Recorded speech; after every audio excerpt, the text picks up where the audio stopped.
Welcome back to The Deep Dive, the show where we try to cut through the noise and get straight to the essential insights you need. Glad to be here. So today, we're diving headfirst into, well, a problem a lot of organizations are facing right now. Imagine this.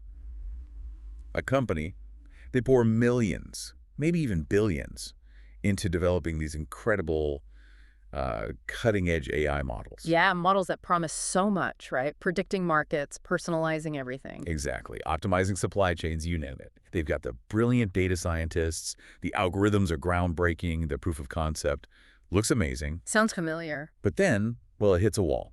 Yes, the wall. These powerful models, they often just languish in development. They never quite make it out into the real world. Or maybe worse, they get deployed and then they crash and burn. Costing a fortune, not just money, but credibility, customers. Right. So why does this happen? Why do so many promising AI projects sort of fizzle out when they leave the lab? That really is the million-dollar question, isn't it? Because that journey, from a cool algorithm on a laptop to a robust system that's actually working and delivering value day in, day out in production, it's just far more complex than only training a model. It's not just the science bit. No, not at all. That's where the engineering discipline, the operational side, really becomes absolutely paramount. And that, dear listener, is precisely what our deep dive is about today. We're going to unpack MLOps. MLOps. Go ahead. It's this crucial methodology that bridges that exact gap, that chasm between ML development and, well, operations.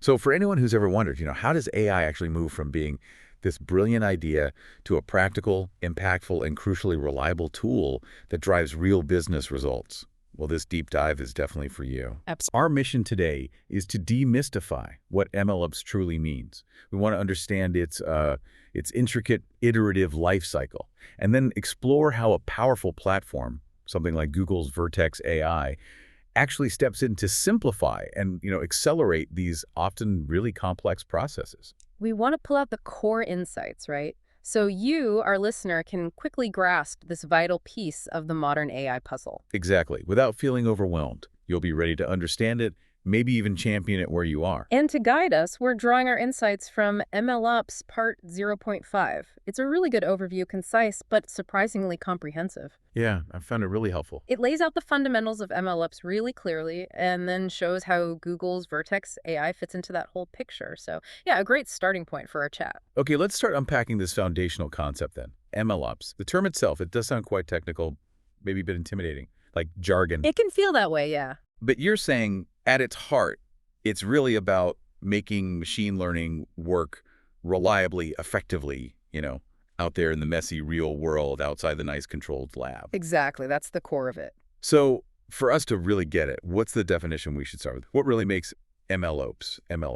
Okay, so fundamentally, MLOps isn't just a buzzword. It's a critical engineering discipline. Think of it as a carefully designed set of standardized processes. Standardized processes. And technology capabilities, robust ones. Its main purpose is pretty singular: to let you build, deploy, and then operationalize ML systems quickly and reliably. Quickly and reliably. But if you think about traditional software development, they have DevOps, right? Right. MLOps is kind of the specialized evolution of that, but specifically for the unique challenges you get with machine learning. Unique challenges. Like what?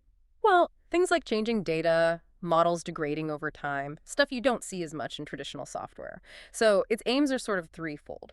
First, unify ML system development with ML system operations. Break down those silos. The classic silos between, say, data scientists building models and engineers deploying them. Precisely. Get them talking the same language, working together. Second, it's about automating and really thoroughly monitoring every single step of building an ML system, from getting the data in all the way to serving predictions. Automation and monitoring. Got it. And third, and this is really crucial for trust and reproducibility, it aims to maintain meticulously aligned versions of everything: your data, your models, alongside your code and your component definitions. Aligned versions. Why is that so important? Because it means you can always trace back exactly how a model was built, what data it saw, what code was used. Makes debugging way easier, makes auditing possible, helps you reproduce results reliably. It's foundational for trust. So it's definitely not just about building a brilliant model and then, the old saying, throwing it over the fence for someone else to deal with. Absolutely not. That approach just doesn't scale and often fails spectacularly in production. It sounds like it's about setting up a consistent, repeatable, and completely traceable way of working. So why is this so profoundly important for our listeners? People in tech, product, business strategy. What's the real impact? Look, this isn't just academic, right? It's not process for process's sake. This is fundamentally about making ML practical, making Mm. it efficient, and maybe most importantly, making it trustworthy in a business context. Trustworthy. Without MLOps, your brilliant ML model, it's like that stunning concept car analogy you used earlier. It looks amazing, but you can't actually mass produce it. Or it breaks down Or constantly. where it breaks down constantly, yeah. And you have no idea why or how to fix it reliably. MLOps is the engineering discipline that turns that fragile prototype into a reliable fleet, something that generates revenue or saves costs or improves experiences consistently. It ensures your AI investments aren't just cool proofs of concept, but tangible assets delivering value day after day. That's a really strong way to put it. Transforming the experimental into the enterprise grade. And the ROI isn't just theoretical, it's almost a requirement now. It's absolutely a competitive imperative. Think about it in today's market, being able to iterate quickly, deploy safely, and refine your ML models. That's not a nice to have anymore. It's table stakes. It really is. MLOps can be the difference between your competitors rolling out 5 new AI features while you're still struggling to get one out the door reliably. Or, maybe worse, having your models silently degrade in production. Oof, yeah, performance just dropping off. Exactly. Eroding customer trust, maybe costing revenue, and you don't even realize it until it's way too late because you weren't monitoring properly. MLOps helps ensure that the big investment you made in developing these models actually pays off consistently at scale, and that it stays relevant as the world inevitably changes around it. It's the framework that lets ML actually deliver on its promise beyond the hype. Precisely. It moves ML from research papers into real, impactful, everyday applications. That makes total sense. It's the operational backbone. Now, you mentioned MLOps is a methodology within ML engineering. Can you clarify that relationship a bit? How does it all fit into the bigger ML engineering ecosystem? It sounds like it must be pretty collaborative. Oh, it's intensely collaborative. You're right. ML engineering itself is a pretty broad field. You can think of it as a superset of traditional software engineering, but specifically tailored for the unique complexities of ML applications. Complexities like. Well, like I said, you're not just dealing with code and infrastructure, you're constantly managing data that evolves, models that naturally decay over time, performance metrics that can be really tricky to define and track in a live environment. It's different. Like it. MLOps then sits within that broader ML engineering field as the specialized set of practices focused squarely on the operational aspects, making sure these systems are robust, scalable, maintainable once they're actually out there. Okay, so ML engineering is a whole building and deploying picture, and MLOps is the critical part, ensuring it works reliably in the real world and keeps working, but it doesn't exist in a vacuum, right? The source emphasizes it's tightly coupled with 2 other key disciplines, data engineering and application engineering. How do those 3 play together? Exactly, they're inseparable, really. Let's drill into that interplay because understanding this collaboration is fundamental. First, you've got data engineering. Okay. These folks are the architects, the custodians of your data. Their main job is ingesting, managing, processing raw data into forms that are actually usable. Cleaning it up, structuring it. Yeah, cleaning, structuring, transforming. And for ML, this is absolutely vital. They prepare the foundational data sets and the features that ML engineering uses, but they also build pipelines for, the wider enterprise data warehouses, BI systems, etc. So feed the beast, essentially. They feed the beast with clean, reliable fuel. Without strong data engineering, ensuring data quality, making sure it's accessible, tracking its lineage, your ML models just won't work well. Or worse, they'll work well in testing but fail unpredictably later because the data foundation wasn't solid or reproducible. Got it. High-quality fuel is essential. What about the other side, application engineering? Where do they come in? So application engineering or app engineering, they focus on building the applications that users actually interact with. Websites, mobile apps, backend systems. The front-end stuff or the APIs? Both, potentially. Yeah. In the ML context, their specific critical role is taking the trained and validated ML models and deploying them, integrating them seamlessly into these user-facing apps or other systems. So they make the model usable by the rest of the world. Exactly. They ensure that once a model is ready, it can actually be called by, say, your website's recommendation engine, or a fraud detection system at the payment step, or some internal business process optimization tool. They wrap the model in the necessary APIs, handle the infrastructure integration, make it consumable. Okay, that paints a really clear picture now. Data engineers prep the fuel. ML engineers build the engine, the model, using that fuel. And app engineers put the engine into the car, the application, and connect it up so it can actually drive. That's a great analogy, yeah. And the source calls this an iterative process, an iterative dance even. What does that look like in practice? It's not just a linear handoff then. No, definitely not linear. It's much more dynamic, like a constant conversation, a feedback loop. For example, ML engineering consumes data from data engineering pipelines, right? Right. But it also feeds requirements back. If an ML model needs a new type of feature to perform better, or if monitoring flags data quality issues in production. Like the incoming data looks weird all of a sudden. Exactly. Maybe a new data source isn't behaving as expected. ML engineers communicate those needs or problems back to the data engineers. And that prompts the data engineers to maybe refine their pipelines, add new data sources, implement stricter validation checks. It's a loop. Okay, so ML talks back to data engineering. What about the loop with app engineering? Similar dynamic. ML engineering produces the models, app engineering deploys them. But then, crucially, app engineering feeds back those application-level key performance indicators, the KPIs. Like, are users actually clicking on the recommendations? Is the fraud model actually stopping fraud without annoying real customers? Precisely. That's the vital real-world feedback. If user engagement drops after you deploy a new recommendation model, or if the fraud model starts blocking too many legitimate transactions, Which would be a disaster. a huge disaster. Those KPIs signal problems immediately, and those signals go back to the ML engineers, prompting them to iterate, maybe retrain the model with new data, tweak its parameters, or even rethink the approach entirely to fix the real-world performance issue. So it's this constant tuning based on actual results. Constant tuning, constant refinement, it ensures the models aren't just theoretically good, but actually contributing positively to the application's goals and the business outcomes. That makes so much sense. It's not just about accuracy on a static test set, it's about live performance. Now, does this also mean integrating with whatever systems and processes an organization already has, like existing DevOps? Absolutely. And that's a huge practical point. The source highlights this ML engineering needs to integrate smoothly with existing data ops and DevOps investments. Why is that so important? Why not just build a separate ML world? Because you'd be creating new silos, duplicating effort, and probably ignoring years of established effective operational practices.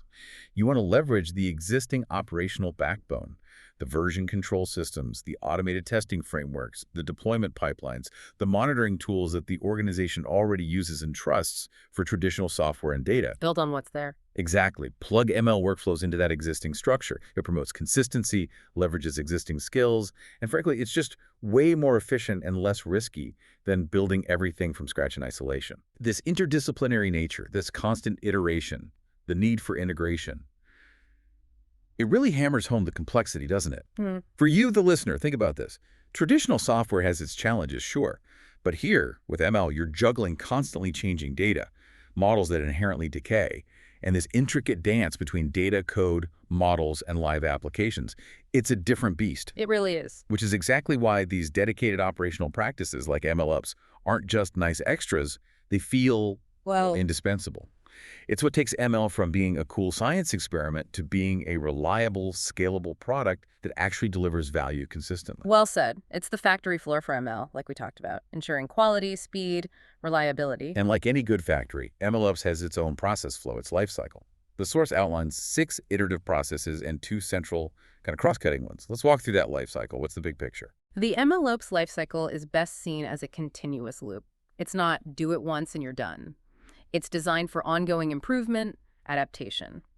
The 6 iterative processes are the main stages a model typically goes through, from idea to production and beyond. And the other 2? The 2 central cross-cutting processes are more foundational. They provide the governance, the management, the infrastructure that underpins everything else throughout the model's entire life. Okay, let's dive into those 6 iterative steps first. Step 1, ML development. What happens here? ML development is really where it all begins. It's the initial prototyping phase. Heavy experimentation. The sandbox. The sandbox, exactly. Data scientists, ML engineers exploring different algorithms, preparing initial features, training various models, evaluating them hard on historical data. It's about finding what works, what looks promising. The creative discovery phase. Right. Rapid iteration, trying things out, seeing what sticks before you commit to taking it further. Okay, so you found a promising model in the lab. You can't just deploy it immediately, can you? What's next? No, definitely not. That leads to the next really critical step, training operationalization. Training operationalization. Okay, what's that? Its core job is to rigorously check, will this model, which looked great in development, actually train reliably and reproducibly in a more production-like setting? Making sure the training itself works outside the lab. Precisely. Testing the data connections, are they stable, secure? Does the data look the same? Checking configurations, and crucially, stabilizing the whole training routine, making it automated, repeatable, version controlled, so it runs consistently with new data without someone having to manually fiddle with it. So it's the pre-flight check you mentioned before, making sure the training process is ready for takeoff. Exactly that analogy. You wouldn't launch a plane without exhaustive checks. Same here. It avoids very costly, very public failures later on. Makes perfect sense. Can't assume a smooth transition. So once the training is operationalized, and presumably the model gets deployed at some point. Yeah. What next? Because models don't stay perfect forever, right? Yeah. Data changes. They absolutely don't. And that reality that models degrade because the real world changes brings us straight to continuous training. Continuous training. Okay. The core idea is simple but vital. Automatically, systematically retrain your production models using new data that's coming in. Why? Why is that so crucial? Because real world data drifts. User behavior changes, the economy shifts, new trends pop up. The distribution of the data your model sees in production can slowly, or sometimes quickly, move away from what it was trained on. And if the model doesn't keep up? Its predictions become stale, less accurate, less relevant, eventually useless or even harmful. Continuous training ensures your models stay fresh, accurate, and effective by constantly learning from the latest data. It's like keeping the model educated on current events. Exactly. Like a human needing to continuously learn to stay relevant. Models need that too. It's fundamental to the long-term value of your AI investment. Good model built, checked, continuously updated, and now it needs to actually get out there. Yeah. That brings us to model deployment. How does MLOps handle that? Model deployment in an MLOps world means continuous integration and continuous delivery CI/CD, but specifically for models. CI/CD, like in regular software development. Exactly the same principles. It's not a one-off manual upload. It's a systematic, automated process for getting the latest validated model version into the live environment where it can start making predictions. What does that involve? Just copying files? Oh, much more. It can involve things like A/B testing, trying out a new model version against the old one on a small slice of traffic, Okay. or canary deployments, rolling it out gradually to users, blue-green deployments for zero downtime updates. It's about shipping the model and its supporting infrastructure reliably, frequently, and with minimal risk. So shipping the model isn't just one event, it's a continuous pipeline. It's a continuous automated flow, Yeah. ensuring the best version is always live. And once it's shipped, it has to actually do something, which leads naturally to prediction inference serving. This is where the value gets delivered, right? Exactly. This is where the rubber meets the road. Prediction or inference serving is all about hosting these deployed models as robust, scalable services so they can actually make predictions when asked. How does that work? Does it just sit on a server somewhere? Essentially, yes, but there are different ways. You have online predictions, which are real-time responses. Milliseconds count here. Think fraud detection at checkout or live recommendations as you browse. Instant results. Instant results for individual requests. Then you have batch predictions. This is where the model processes large amounts of data offline, maybe on a schedule. Like analyzing sales data overnight. Exactly. Or predicting customer churn for your whole user base. Or optimizing inventory levels across thousands of products. Processing big chunks of data when real time isn't needed. So yeah, this is where the model actually does its job, online or batch, delivering the insights or actions it was built for. Okay, so the model is out there, it's serving predictions. But how do you know it's still doing a good job? That sounds like where continuous monitoring comes in. It is absolutely vital. Continuous monitoring is like the guardian angel of your deployed models. Its job is to proactively watch for signs of trouble. Trouble lie. Like model performance degradation is accuracy dropping, is latency increasing. Detecting data skew or drift is the live data starting to look different from the training data. Spotting outliers. Basically anything that might indicate the model is going off track. Because the world changed and the model didn't keep up. Precisely. It tracks all sorts of metrics: accuracy, latency, data distributions, feature importance, fairness metrics, sometimes looking for those warning signs. For you, the listener, this is your essential early warning system. It tells you when a model needs retraining or the data pipeline needs fixing before it starts causing real problems for users or the business. It's the constant health check. Okay, those 6 iterative processes make a really clear loop. Develop, operationalize training, continuously train, deploy, serve, continuously monitor, and then presumably back to development or retraining based on monitoring. Exactly. It's a perpetual cycle of improvement. Now, what about those 2 central cross-cutting processes?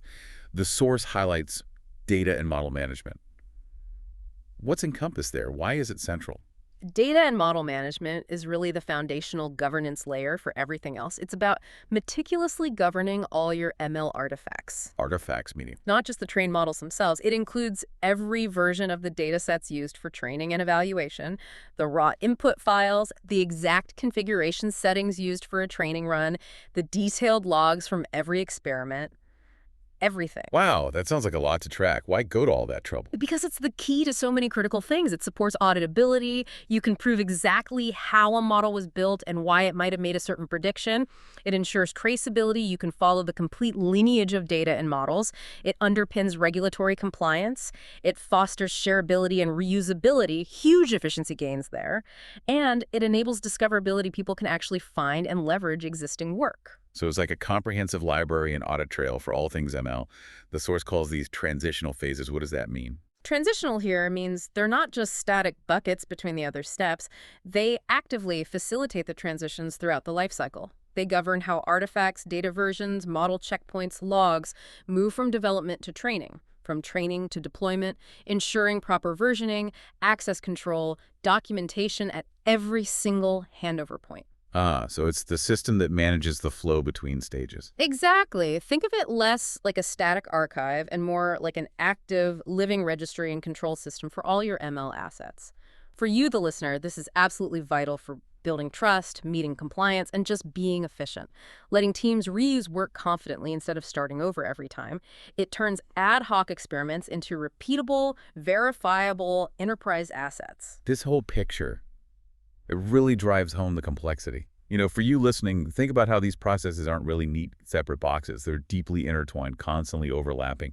Monitoring detects drift, which triggers retraining, which relies on management for versioning, which might need new development work. It's a very dynamic interplay. Yeah. And that dynamic, sometimes unpredictable nature makes the whole MLOps lifecycle a really tough challenge to manage with just manual processes or a bunch of scripts. Absolutely impossible at scale, really. Which is precisely why you need robust integrated tooling. Exactly. And that brings us perfectly to platforms like Google's Vertex AI, which are designed specifically to handle this complexity. Right. So if MLOps is the blueprint, the strategy for operationalizing AI, then the next logical question is, what tools make that blueprint a reality? And that's where Vertex AI comes in, promising to simplify and accelerate everything we've just discussed. The source says it automates steps like data prep, feature engineering, serving, even edge deployment. How does it actually do that? What are the big benefits for someone navigating MLOps? Vertex AI is really positioned as a comprehensive, unified platform built to tackle that full spectrum of MLOps challenges we've laid out. It offers some really significant benefits, hitting the major pain points across the lifecycle. We can probably boil them down to 4 main pillars. Okay, let's take them one by one. The first pillar. It's described as a unified data and ML platform. What does unified actually mean here? And why is that so important? Unified is really the key word there. It means the platform is designed to build much tighter, more seamless connections between where your data lives and where your ML workflows happen. That's with less separation. Exactly. Less separation. In practice, ML teams can get much more value from Google Cloud services because their data, their model building tools, their deployment environments, they're not fragmented across different disconnected systems. What's the problem with fragmentation? Well, think about the usual fiction. Data's in one place, maybe a data warehouse. Model training happens with another set of tools, maybe on local machines or different cloud services. Serving infrastructure is yet another separate system. Moving things between these stages requires complex integrations, manual handoffs, lots of new code. It's slow, error-prone, inconsistent. Sounds messy. It can be very messy. A unified platform like Vertex AI brings these capabilities together. Shared metadata, consistent APIs, integrated security, all under one roof. For you, the listener, this means less friction, fewer handoffs, more consistency. It smooths out that whole pipeline. So faster development, more reliable results. That's the goal, yeah. It streamlines things by removing a lot of those integration headaches and the need to constantly translate between different systems. Okay, getting rid of integration pain sounds like a huge win. The second major benefit you mentioned is its end-to-end MLOps capabilities. What does that comprehensive coverage look like in practice? This is where Vertex AI really aims to be that complete MLOps solution we've been talking about. It's designed to help teams efficiently, responsibly manage, monitor, govern, explain, basically everything across the entire lifecycle. All those iterative steps and the central management pieces. How does it do that? Just provide servers? No, much more. It provides a rich set of ready-to-use, pre-built components for tons of common tasks. This lets you compose quite complex ML pipelines much more easily, almost like snapping together building blocks. Pre-built components. Like what? Can you give some examples? Sure. For instance, there are components for creating data sets and loading all sorts of data tabular, image, text, video. Components for exporting data easily to cloud storage. For training, you've got options. Train models using BigQuery ML right where your data lives. Which avoids moving massive data sets around. Exactly. Huge benefit. Or use Vertex AI custom training for full control, even bringing your own custom code containers. Or for speed and automation, there's Vertex AI Auto ML, which handles a lot of the model building automatically. Auto ML, so less ML expertise needed there. Potentially yes, or just faster iteration for standard tasks. Then components for uploading existing models for prediction, supporting both batch and online serving. And crucially, pre-built components for monitoring, setting up those checks for drift and performance degradation we talked about. Wow, okay. It really does sound like it touches almost every part of that MLOps lifecycle diagram. What's the advantage of having these components pre-built and integrated instead of teams trying to glue together different open source tools or build custom stuff? The advantages are pretty significant. First, easier debugging. These components are standardized, tested by Google, designed to work together. Second, consistent interfaces. The output of one component fits neatly as the input to the next, using standard artifact types. This drastically cuts down on integration errors. Less plumbing work. Way less plumbing work. And third, often cost efficiencies, because the platform handles a lot of the underlying infrastructure optimization and scaling for you. For you, the listener, think of it as a comprehensive, integrated toolkit. It reduces manual effort, cuts down errors, and lets your ML teams focus more on the actual ML problem and business value, not just infrastructure wrangling. It's like getting a fully stocked professional kitchen instead of having to build one from scratch before you can even start cooking. That's a perfect analogy. Exactly. All right, that sounds incredibly powerful for acceleration. Let's move to the third benefit: flexibility and scalable ML infrastructure. In a field moving as fast as ML, what does flexibility and scalability mean practically? This point is about Vertex AI providing infrastructure that is both open and highly scalable. Open means choice. You're not locked into one specific way of doing things. Choice in what? Choice in data resources connect to BigQuery, cloud storage, other databases. Choice in ML frameworks, TensorFlow, PyTorch, scikit-learn, whatever your team prefers or needs. And choice in hardware, easily select and scale CPUs, GPUs, or Google's TPUs for training or serving, matching the compute power to the job. So you can pick the right tool for the specific task. Precisely. And scalable means the platform can grow with your needs. If your data explodes or your models get way bigger or you suddenly need to serve millions of users, the infrastructure scales up, ideally without you needing a major redesign. And what's the big outcome of having that flexibility and scalability? The outcome is faster model velocity into production, as the source puts it. Basically, you can get models built, tested, and deployed faster. Why? Because you're not constantly fighting infrastructure limitations or being forced into using tools that aren't the best fit. You choose the best resources, the platform handles the scaling. This agility lets teams innovate faster, experiment more, and ultimately deliver value quicker. Removes bottlenecks. Removes major bottlenecks, yeah. Lets you adapt to changing needs much more readily. Huge advantage. Okay, finally, the fourth benefit: integration with open source and Google research.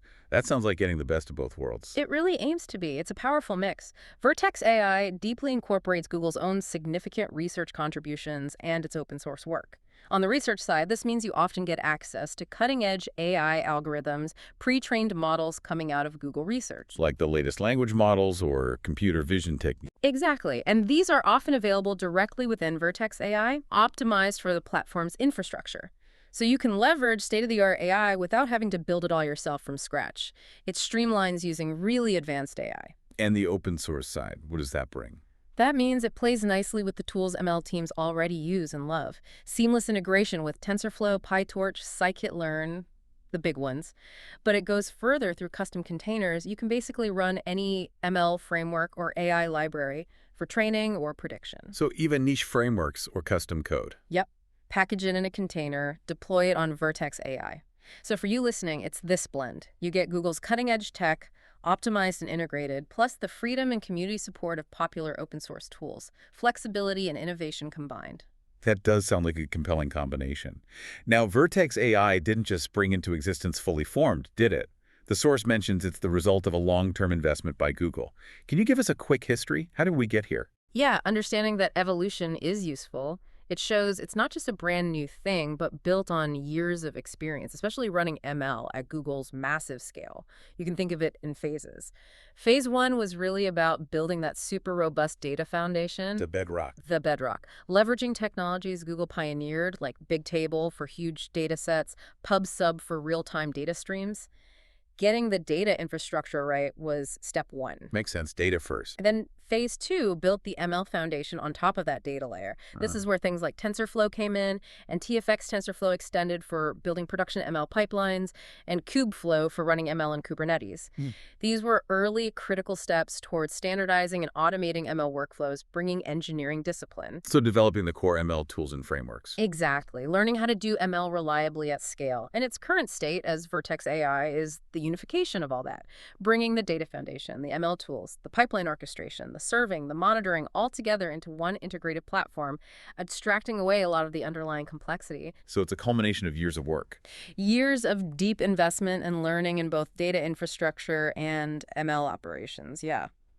For you, the listener, this history shows it's a mature platform built on real-world, large-scale experience, designed specifically to tackle these MLOps challenges we've been discussing. That deep lineage definitely adds credibility. It's not just a product, it's an evolution reflecting practical lessons learned. Precisely. Continuous innovation driven by genuine operational needs. Well, this has been quite the journey today. We've really mapped out this complex but absolutely crucial world of MLOps. Just to recap for you, the listener, we started by unpacking MLOps itself. Not just jargon, but the essential methodology for taking ML models from idea to reliable production. We stressed its core goals, unifying dev and ops, automating everything, and meticulously managing regions of data, models, and code, all for reliability and speed. And we looked at its vital place in the wider ML engineering ecosystem, seeing how it has this iterative dance with data engineering on one side and application engineering on the other. Highlighting why that interdisciplinary nature makes ML projects uniquely complex, and why MLOps needs to integrate smoothly with existing data ops and DevOps practices, not create new silos. Then we dove deep into the MLOps lifecycle itself, those 6 iterative steps. ML development, that crucial check of training operationalization, then continuous training to stay relevant, model deployment via CI/CD, the actual work of prediction serving, and the guardian role of continuous monitoring. And we didn't forget the 2 central pillars supporting it all. Data and model management, providing that essential governance, traceability, auditability, and reusability. Finally, we connected all that complexity to a solution like Google's Vertex AI. We explored its 4 main strengths. Right. Its unified data and ML platform reducing friction. Its end-to-end MLOps capabilities with those handy pre-built components. Its flexible and scalable infrastructure giving you choice and room to grow. And that powerful integration with both open source tools and Google's own cutting-edge research. So you should now have a really solid, practical grasp of the operational backbone of modern AI. This isn't just theory. It's crucial knowledge if you're involved in building, deploying, or even just strategically understanding how ML systems actually deliver value reliably in the real world, long after the initial model is built. It's about making AI trustworthy and sustainable. And that brings us to a really interesting closing thought for you to chew on. As ML models get even more powerful, even more deeply woven into everything we do, what's the next frontier for MLOps? Good question. How will these operational practices and platforms need to evolve? Think about challenges like handling truly massive, maybe zettabyte scale data sets, or ensuring fairness and ethical AI becomes even more deeply embedded in the operations, or managing thousands, maybe millions of highly specialized models running everywhere from the cloud to tiny edge devices. Yeah. How do you manage that level of complexity and distribution? And how will platforms like Vertex AI keep evolving to meet those future demands, pushing the boundaries of what we can actually do with AI reliably at scale? It's going to be fascinating to watch. An incredible future ahead, full of challenges, definitely, but also immense opportunities. The journey of taking ML from idea to reliable impact is clearly far from over. Not by a long shot. Thank you so much for joining us on this deep dive. Until next time, keep learning, keep questioning, and keep exploring.